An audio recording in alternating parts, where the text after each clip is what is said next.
현재 넷플릭스에서 한국의 드라마 콘텐츠가 세계적인 인기를 끌고 있습니다. 사랑의 불시착의 경우 일본에서는 아직도 그 수명이 닿지 못하고 인기가 이어지고 있습니다. 새로운 드라마 정의는 서구 시청자들에게 좋은 평을 받으며 높은 순위를 차지하고 있습니다.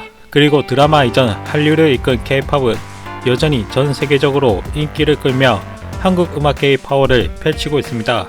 특히 K-팝의 팬들의 경우 실제로 젊은 층들이 많고 여행에 대한 욕구와 실행력이 높기 때문에 해외의 어린 K-팝 팬들은 실제로 한국 여행을 계획하기도 하는데요. 지난 2022년 조사에 의하면 2019년 K-팝에 이끌려 한국을 찾은 외국인이 1인당 120만원가량 소비한 것으로 조사되었습니다. 이들이 우리나라에서 지출한 규모는 총 1조 3,507억 원으로 추정이 되며 그에 따른 생산 파급 효과만 약 2조 4,693억 원에 달하고 고용 파급 효과만 13,518명으로 추산되었습니다. 한류라는 문화 소프트 파워는 그 어떤 산업과 비교해도 꿀리지 않을 국익을 가져다 준 것이죠. 그리고 이를 유심히 지켜보다 한류를 따라한 국가가 있습니다. 그리고 따라한 지 10년이 지난 뒤에 현재 곡소리를 내고 있다고 하는데요.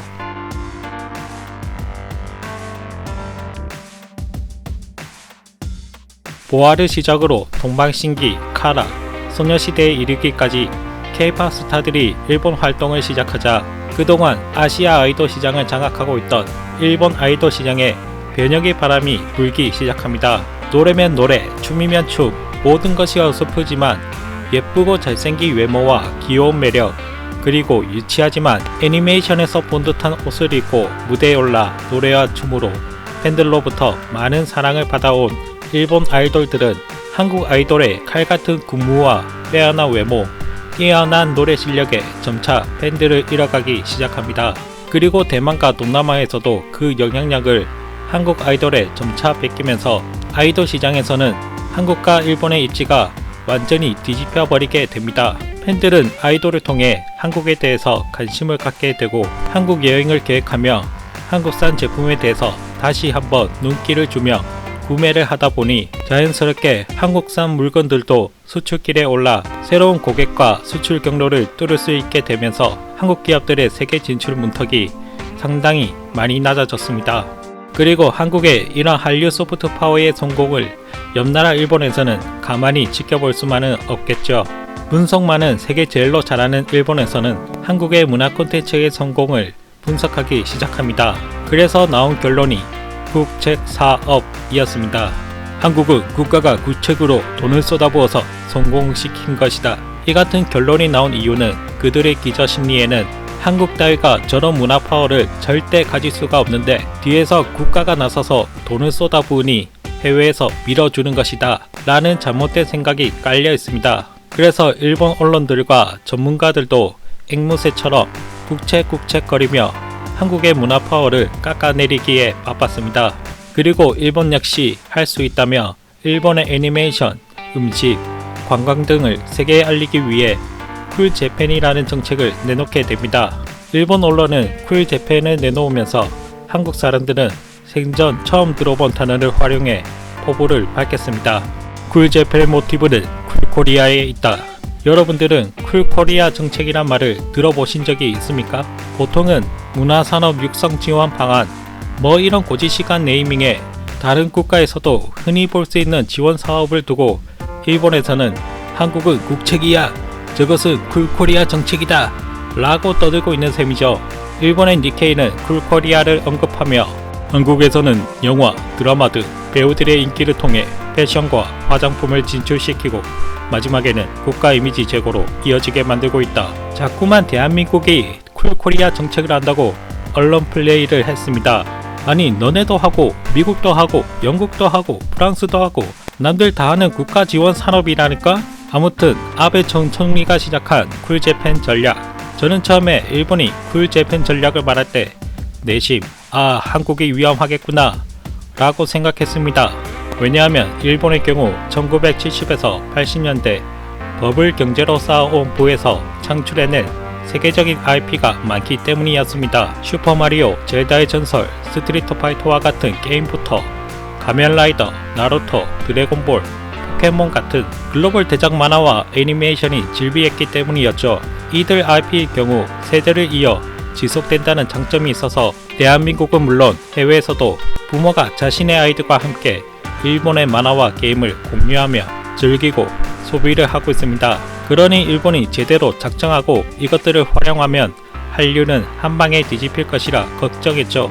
그런데 뚜껑을 열어보니 실상은 예상과 달리 정반대였습니다.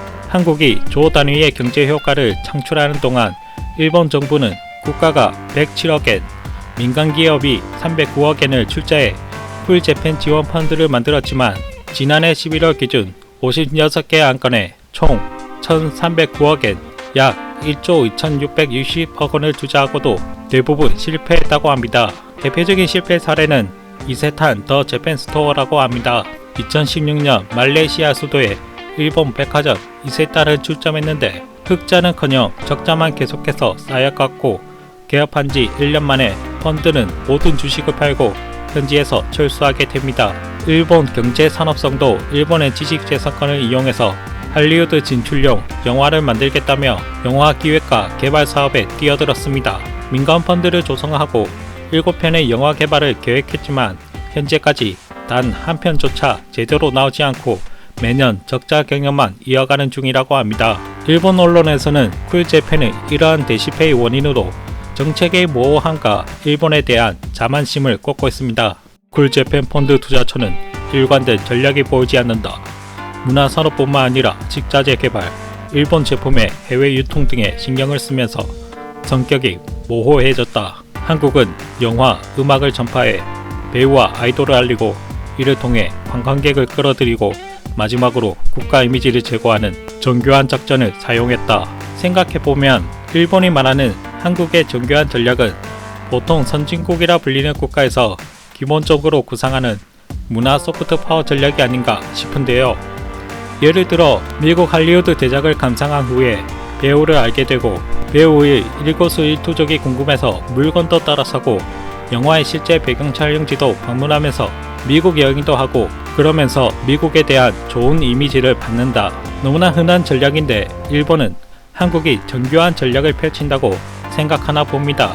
이렇게 일본이 쿨재팬으로 10년 동안 조 단위의 돈을 거의 내다 버리다시피 했지만 여전히 쿨재팬에 대한 반응이 나뉘고 있습니다. 마키하라 이즈루 동경대 교수는 도쿄신문에 코로나의 영향도 있어서 한류만큼 미치지 못했지만 일본 애니메이션이 세계에서 인정받는 등 변화도 있었다고 말합니다.